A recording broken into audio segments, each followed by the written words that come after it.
queridos amigos e irmãos, a paz do Senhor Jesus. Sejam bem-vindos. Este é o canal Evangelho com Autoridade, um canal em defesa do Evangelho de Jesus Cristo. Se você ama a mensagem do Evangelho, inscreva-se em nosso canal, ativando também o sininho para as notificações e deixando o seu like. Esperamos que por meio desta programação você seja alcançado pela graça e a paz do nosso Senhor Jesus Cristo.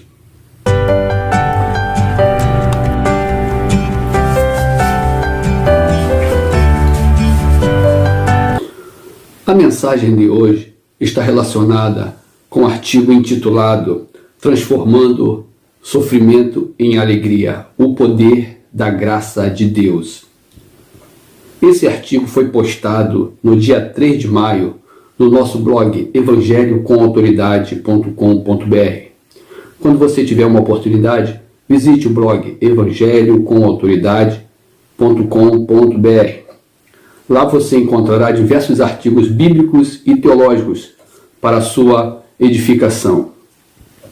Vamos ao texto base desse estudo. O texto está na segunda carta do apóstolo Paulo aos Coríntios, capítulo 12, versículo 7 ao versículo 10. Leamos. E para que me não exaltasse pelas excelências das revelações, foi-me dado um espinho na carne, a saber, um mensageiro de Satanás, para me esbofetear, a fim de não me exaltar. Acerca do qual 3 vezes orei ao Senhor, para que se desviasse de mim. E disse-me, a minha graça te basta, porque o meu poder se aperfeiçoa na fraqueza. De boa vontade, pois, me gloriarei nas minhas fraquezas, para que em mim habite o poder de Cristo. Pelo que sinto prazer nas fraquezas, nas injúrias, nas necessidades, nas perseguições, nas angústias, por amor de Cristo. Porque quando estou fraco, então estou forte. Amigos e irmãos, essa questão do espinho na carne, do apóstolo Paulo, até hoje intriga religiosos, teólogos, filósofos, pesquisadores em geral. Nesse sentido, bem frisei aqui no artigo que existem posicionamentos diversos, tais como poderia ser uma enfermidade, um tipo de perseguição, humilhações e por aí vai. Todavia, o texto bíblico não revela. O texto bíblico não é claro a respeito desse tipo de sofrimento. Contudo, verificamos que o importante não é a identificação desse sofrimento, mas é o desfecho dessa narrativa.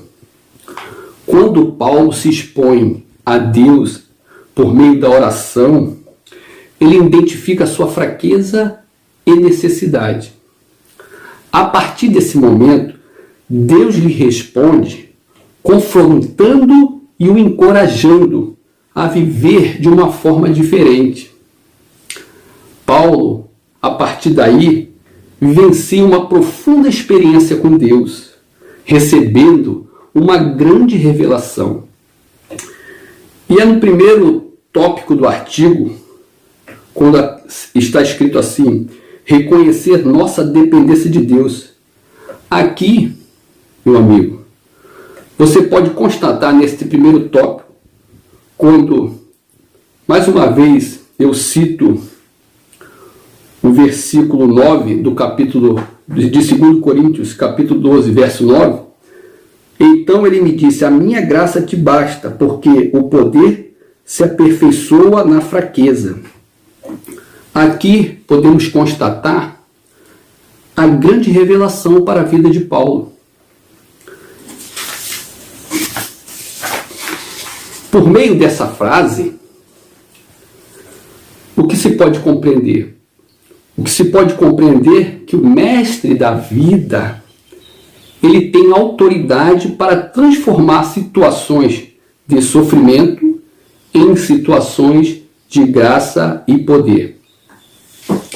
Dessa forma, percebe-se que o aluno Paulo, ele aceita a vontade de Deus e a partir daí, convicto de sua existência em Cristo, faz uma declaração que reflete, além do seu orgulho, o grau de maturidade espiritual alcançado. Poxa. A mensagem de hoje está relacionada com o artigo intitulado Transformando o Sofrimento em Alegria, o Poder da Graça de Deus. Esse artigo foi postado no dia 3 de maio em nosso blog evangelhocoautoridade.com.br. Quando tiver uma oportunidade, visite o blog evangelhocoautoridade.com.br. Lá você encontrará diversos artigos bíblicos e teológicos para a sua edificação. Vamos ao texto base do estudo de hoje. Está na segunda carta do apóstolo Paulo aos Coríntios, capítulo 12, do verso 7 ao verso 10. Leamos.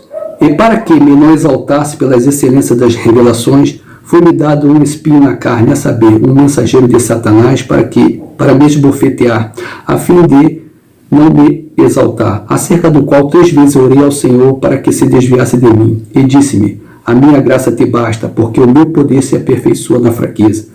De boa vontade, pois, me gloriarei nas minhas fraquezas, para que em mim habite o poder de Cristo, pelo que sinto prazer nas fraquezas, nas injúrias, nas necessidades, nas perseguições, nas angústias, por amor de Cristo, porque quando estou fraco, então estou forte. Amigos e irmãos, essa questão do espinho na carne do apóstolo Paulo até hoje intriga teólogos, filósofos, pesquisadores em geral. Nesse sentido, frisei bem aqui no artigo que existem posicionamentos diversos. Poderia ter sido um tipo de enfermidade, alguma perseguição específica, humilhações.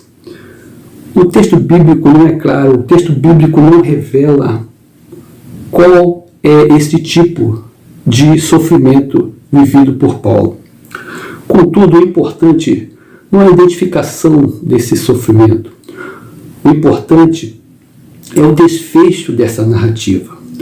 Paulo expõe as suas necessidades diante de Deus.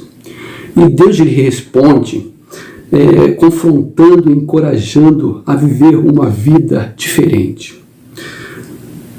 A partir desse momento, Paulo tem uma grande revelação. E no primeiro tópico do artigo está escrito assim, reconhecer nossa dependência de Deus. Mais uma vez a referência de 2 Coríntios capítulo 12, 9. Então ele me disse, a minha graça te basta, porque o poder se aperfeiçoa na fraqueza. Aqui, meus irmãos, aqui está a grande revelação para a vida do apóstolo Paulo. Por meio dessa frase, o que fica evidenciado é que o mestre da vida, ele tem o poder, a autoridade para transformar situações de sofrimento em situações de graça e poder. Dessa forma, o aluno Paulo, ele aceita a vontade de Deus e agora ele passa a se expressar de uma forma diferente. Ele faz uma declaração que reflete o seu verdadeiro orgulho e também, ao mesmo tempo, reflete a maturidade espiritual alcançada. Quando ele diz, portanto, eu me gloriarei ainda mais alegremente em minhas fraquezas. E mais à frente ele diz, por isso, por amor de Cristo, regozijo-me nas fraquezas, nos insultos, nas necessidades, nas perseguições, nas angústias. É um novo modelo de vida para o apóstolo Paulo. Nesse novo modelo de vida, o que prevalece não é mais a vontade do homem Paulo, mas a vontade do Senhor de Paulo. Deus derrama graça sobre a vida desse homem. Esse homem é agraciado por Deus, é fortalecido e é encorajado a viver exclusivamente debaixo da sua vontade. O segundo tópico do artigo está falando sobre o prazer no sofrimento. E diz que, assim, é bem verdade que Paulo fez uma afirmação de difícil compreensão para o homem natural, a criatura que insiste em viver longe do seu Criador. Afinal, parece incoerente sentir prazer nos sofrimentos e problemas, nas ofensas, necessidades e angústias dessa vida. Seria melhor dizer, sinto prazer na riqueza, na saúde, na paz, mas não foi isso que o apóstolo nos ensinou. É verdade. Hoje, infelizmente, existem pregadores que são ovacionados porque pregam um evangelho de vida boa, um evangelho que não aceita a dor e o sofrimento como provações de Deus, um evangelho que está limitado às coisas efêmeras dessa vida, um evangelho que na verdade é um falso evangelho que supervaloriza as conquistas materiais, profissionais, que supervaloriza os títulos, que supervaloriza somente as posições. Em contrapartida, esse evangelho, esse falso evangelho, não valoriza uma vida piedosa, uma vida dependente exclusivamente de Deus. Mas Paulo pregava o evangelho genuíno, o evangelho autêntico, o evangelho cristocêntrico, o evangelho fiel às Escrituras. Nesse evangelho, Paulo consegue glorificar a Deus, mesmo sofrendo tribulações, insultos, necessidades, injúrias, calúnias. Ele consegue glorificar a Deus. Ainda no artigo diz assim, de uma forma geral, as pessoas não se empolgam com assuntos sobre renúncia, tribulações, santificação, obediência. Por quê? Muitos não se empolgam com esses temas, porque esses temas não dão ibope, esses temas não arrastam as multidões, esses temas indicam para nós que nós devemos a cada dia levar a nossa cruz. Poderíamos perguntar, por que muitos pregadores não pregam sobre obediência? Porque eles não são obedientes. Porque muitos não pregam sobre santificação? Porque eles são profanos. Porque muitos não pregam sobre a verdade? Porque eles são mentirosos. Ainda no estudo fala assim, elementos condutores da graça. Mas a Bíblia nos ensina que a vida dos verdadeiros seguidores de Cristo deve estar pautada nesses elementos condutores da graça divina. Tal como Paulo, é preciso entender que não temos todas as respostas para o sofrimento, mas temos a graça de Deus para dar sentido à vida. O que dá sentido à vida é a graça de Deus. Os elementos condutores, quais são os elementos condutores? Quais são os elementos através dos quais a graça de Deus chega à vida do cristão, chega à vida da igreja? Já falamos aqui nesse estudo, mas vou citá-los novamente. Renúncia, provações, caráter, verdade, zelo, conduta. Esses elementos condutores, eles permitem que a maravilhosa graça de Deus chegue na vida da igreja, que a graça de Deus desça sobre a vida do cristão. Concluindo, nesse estudo está falando assim, o apóstolo Paulo nos deixou, portanto, uma lição preciosa de superação do sofrimento por meio da plena confiança no Cristo vivo e de um esvaziamento do orgulho e da autonomia humana. Dessa forma, poderemos alcançar uma graça divina que nos possibilitará dizer, porque quando estou fraco, então sou forte. Superação do sofrimento. Nesse momento de pandemia, de dor, como superar o sofrimento? Por meio de uma plena confiança em Deus. Em Hebreus 11:6 diz, sem fé é impossível agradar a Deus. Temos que agradar a Deus com a nossa confiança. 2, por meio de um esvaziamento do orgulho, da autonomia humana. Muitos não querem estar dependentes de Deus, preferem estar independentes. Mas, na verdade, quando nós nos tornamos dependentes de Deus, nós mergulhamos na graça divina. Paulo fala ainda em Gálatas 2:20, diz assim, já estou crucificado com Cristo, e vivo não mais eu, mas Cristo vive em mim. Paulo agora vive debaixo da graça, dependente exclusivamente de Deus. Que possamos viver dependente da graça do Senhor e que a bênção do Senhor esteja sobre as nossas vidas. Que Deus fortaleça a tua fé e que você possa falar como Paulo, que todos nós tenhamos condição de falar, porque quando estou fraco, então sou forte. Que Deus abençoe em nome de Jesus.